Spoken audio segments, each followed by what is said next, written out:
UKLO 1 year masters. No IELTS required up to 5 years visa. High visa success rate. చూస్తున్నాం because we don't evidence మొత్తం తీసేశారు. అసలు వీళ్ళు 100 అందుకే కదా ఇంత డిలే అవుతుంది. అసలు ఎవిడెన్సే సినారియోని డిస్ట్రాయ్ చేసేసారు. యాక్చువల్ గా కొన్ని కథనాలు ఎలా ఉన్నాయంటే అతను సెక్స్ అనేది అతను కలకటాలో ఎక్కువ సెక్స్ ర్యాకెట్ జరుగుతూ ఉంటాయంట. కొన్ని రెడ్ లైట్ ఏరియాస్ సంథింగ్ ఏమో అంటారు కదా, అలాగ 2 ఏరియాస్ లోకి ఆ నైట్ వాడు వేరే అమ్మాయితో స్పెండ్ చేసి ఏ హాస్పిటల్కి వచ్చాడంట ఫుల్ మద్యం మత్తులో. అంటే అక్కడ ఇద్దరుని సెక్స్ వర్కర్లతో వాడు సెక్స్ చేసిన తర్వాత మళ్ళీ వచ్చి డాక్టర్ ఈ అమ్మాయిని చేశాడంట. అంటే ఇంకంతకన్నా క్రూరుడు ఇంకా ప్రపంచంలో ఎవరు ఉండరు. వాడిని సపోర్ట్ చేయడానికి అంటే వీళ్ళు ఈ లోపల ఇంటర్నల్ గా ఏవో మాఫియాలు జరుగుతున్నాయి కాబట్టి అవన్నీ బయటకి వచ్చేస్తాయి కాబట్టి రూప్ మాపడానికని ఇదంతా కప్పిపుచ్చుతున్నారు. ఇప్పుడు మీ ఫస్ట్ క్వశ్చన్ కి actually I wanted to add, అంటే మీరు ఆల్రెడీ సెకండ్ క్వశ్చన్కి వెళ్ళిపోయారు. So one thing I would like to say is that, ఒక మంచి క్వశ్చన్ మీరు అడిగారు. మహిళ అయ్యుండి సీఎం అయ్యుండి మమతా బెనర్జీ గారు ఆవిడ కూడా అందరితో పాటు రోడ్ల మీదకి ఎక్కి ధర్నా ఎందుకు చేశారు, చేయాల్సిన అవసరం ఉందా, other than that what best she can do అనేది మంచి క్వశ్చన్ ఫ్రమ్ మై సైడ్. అంటే నేను I am a medical department officer, but as our young lady said, first of all I am a female. So with that what I would like to say is, అయితే ఇక్కడ మమతా బెనర్జీ గారు ordinary women కాదు. She is a honourable CM of a very big state first of all.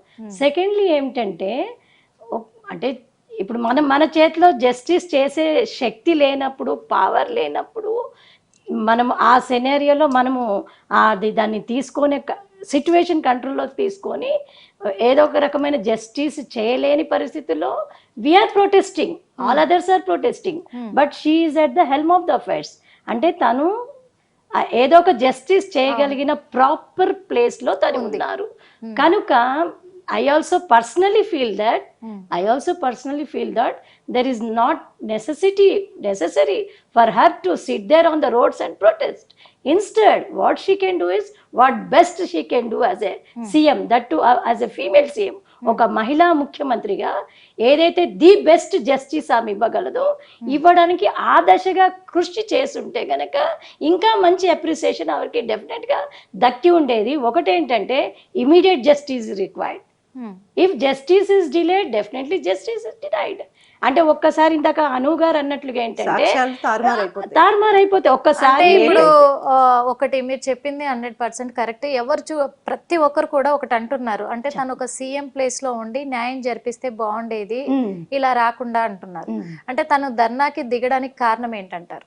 ధర్నాకి దిగడానికి కారణాలు వేరే వేరే రకంగా ఉండొచ్చు. It may be a political stunt, it may be a like maybe as somebody said, maybe as a female she is also reacting, but we don't expect that small thing from her. Actually being sitting there, ఒక prominent పొజిషన్లో ఆవిడ ఉండి justice చేయగలిగే పొజిషన్లో ఉన్నప్పుడు justice అడిగే పొజిషన్లో ఆవిడ ఉండకూడదు. కనుక డెఫినెట్లీ వీ ఎక్స్పెక్ట్ దట్ చేయలేకపోతుంది. అంటే ఏ రకంగా అంటారు? చేయలేకపోతున్నది కాబట్టి సిబిఐ వాళ్ళు సుప్రీంకోర్టు ఇన్వాల్వ్ కావట్లేదంట అని అనుకుంటున్నాను నేను. మరి అంతే కదా, ఇంత లేట్ 14-15 డేస్ అయిపోయింది, ఇప్పటి వరకు జడ్జిమెంటే రాలేదు.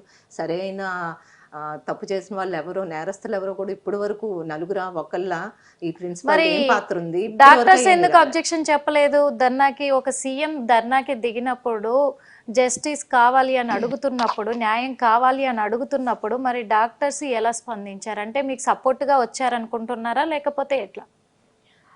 యాక్చువల్లీ దీన్ని మేము ఆవిడ దిగినప్పుడే ఆవిడ వైపు నుంచి కూడా ప్రొటెస్ట్ జరిపేదాన్ని అగేన్స్ట్ గా ఉండుండొచ్చు, కానీ కంప్లీట్ గా మారిపోతుంది. అంటే ఇప్పుడు మేము చేసే దాంట్లో ప్యూరిటీ అనేది తగ్గిపోతుంది. Like it will be divided. అంటే ఆవిడ ఇప్పుడు మేము ఆవిడకి అగేన్స్ట్ గా ఉన్నాం అనుకోండి, మీరు ఎందుకు వచ్చారు, మిమ్మల్నే కదా మేము అడిగేది జస్టిస్, మీరు చేయకుండా మీరు మాతో కూర్చోవడం ఏంటని ఆవిడ క్వశ్చన్ చేస్తాం అనుకోండి, లైక్ చాలా ఫోర్సెస్ మా మీద అగేన్స్ట్ అయిపోతాయి. లైక్ మేము మాట్లాడే దాంట్లో మాకు కావాల్సింది ఏంటి? Justice for her and normal general security for every medical student అనేది మా ప్రొటెస్ట్ కి మెయిన్ గోల్. అది కంప్లీట్ గా డైవర్ట్ అయిపోతుంది. It may B diverted into political scenario, లేకపోతే ఒక క్రైమ్ సినారియోగా అయిపోవచ్చు. పోలీసులు వచ్చేసి కొట్టచ్చు, అసలు ప్రొటెస్ట్ మొత్తాన్ని డిస్మాంటల్ చేయొచ్చు. ఓకే. సో ఆ స్టెప్ తీసుకోకుండా we were just okay fine, if you are sitting with us then maybe మేము ఇంకేం అనుకున్నామంటే ఇంకా హైయర్ అథారిటీస్ లైక్ ఎన్ఎంసి ఉంటుంది మెడికల్ దాంట్లో, వాళ్ళు రెస్పాండ్ అవుతారనేసి వీ థాట్. వాళ్ళు రెస్పాండ్ అవుతారని మీరు అనుకుంటున్నారు.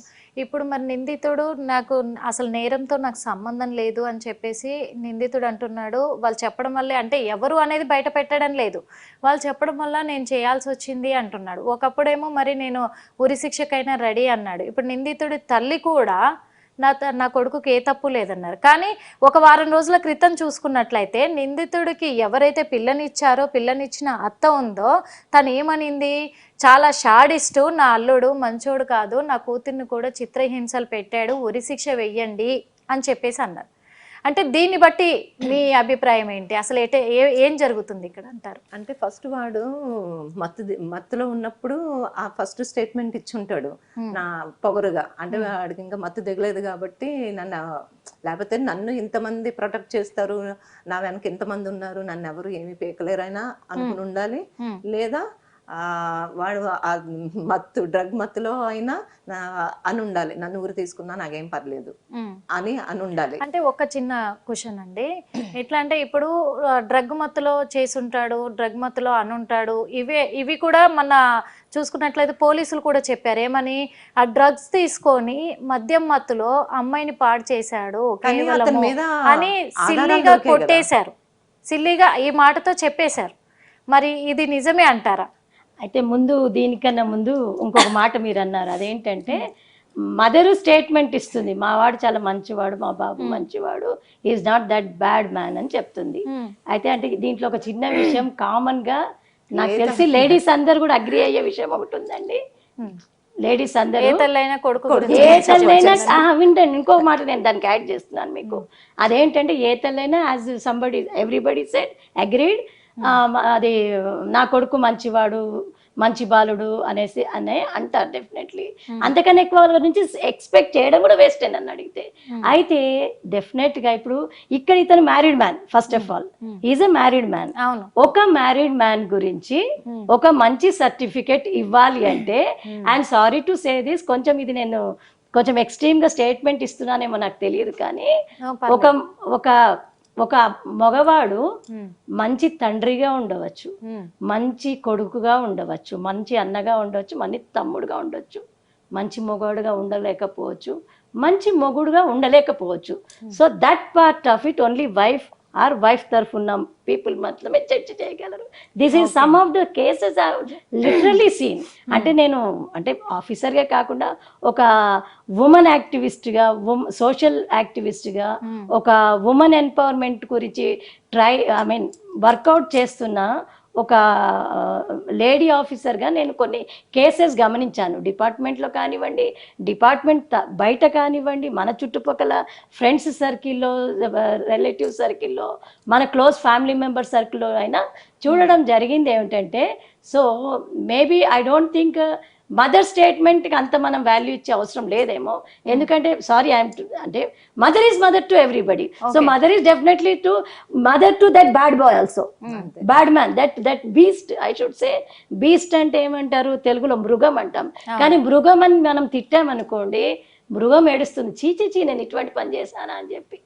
So he is more bad than that, truly speaking. So definitely I feel that కొంత వేరే వాళ్ళ ఫీడ్బ్యాక్ కూడా తీసుకున్నప్పుడు ఇతని యాక్చువల్ క్యారెక్టర్ ఏంటనే తెలుస్తుంది. చాలా మంది